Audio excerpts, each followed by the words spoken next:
Friends, welcome to our channel. So Microsoft, Meta और Google फिर से टॉप गियर में आ गए हैं।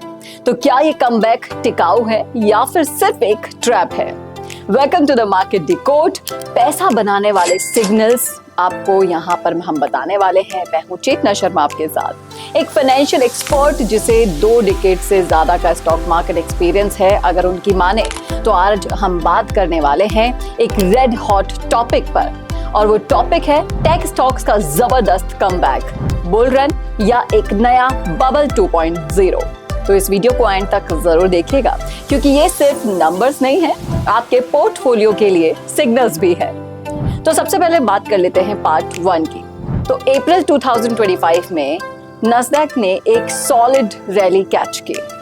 अल्फाबेट, माइक्रोसॉफ्ट और मेटा जैसे जायंट्स के क्वार्टरली रिजल्ट्स की अगर हम देखें तो मार्केट में उन्होंने जान डाल दी थी। एग्जाम्पल्स के थ्रू हम आपको समझाते हैं, तो आप देख लीजिए। माइक्रोसॉफ्ट का क्वार्टरली प्रॉफिट $22 बिलियन से ज्यादा रहा था, मेजरली ड्यू टू AI और क्लाउड सर्विसेज। अल्फाबेट के एड रेवेन्यू वापस ऊपर जा रहे हैं। यूट्यूब और सर्च दोनों में डिमांड बाउंस बैक कर रहा है। और मेटा को अगर देखें तो मेटा ने रियलिटी लैब्स का लॉस कंट्रोल कर लिया है और एड रेवेन्यू 27% ग्रो किए। तो क्या मार्केट बस हैप्पी हो गया है? नहीं, इसके पीछे एक टेक रीसेट चल रहा है। अब बात करते हैं पार्ट 2 की।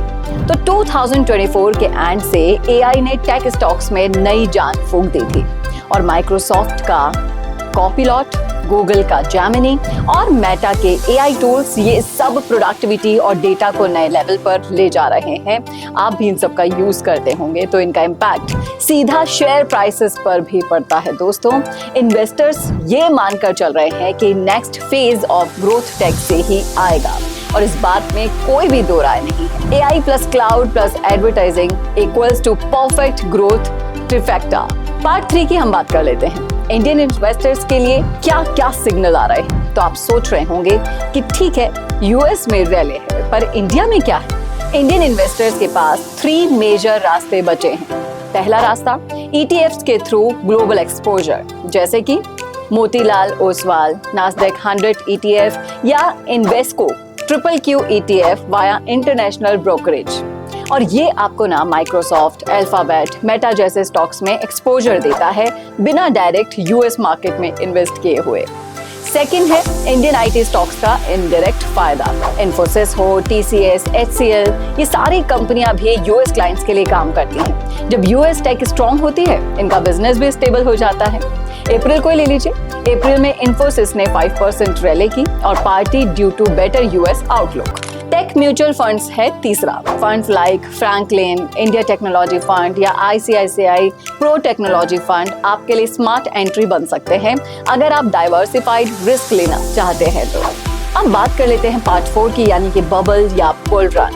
अब आते हैं सबसे इंपॉर्टेंट सवाल पे, क्या ये बबल है या जेन्युइन बुल रन है? तो 2020 से 2023 में टेक स्टॉक्स 40 to 50% तक गिर गए थे। बहुत से लोगों ने बोला टेक का जमाना गया, लेकिन अब वही स्टॉक्स ना 30 to 40% रिकवर कर चुके हैं।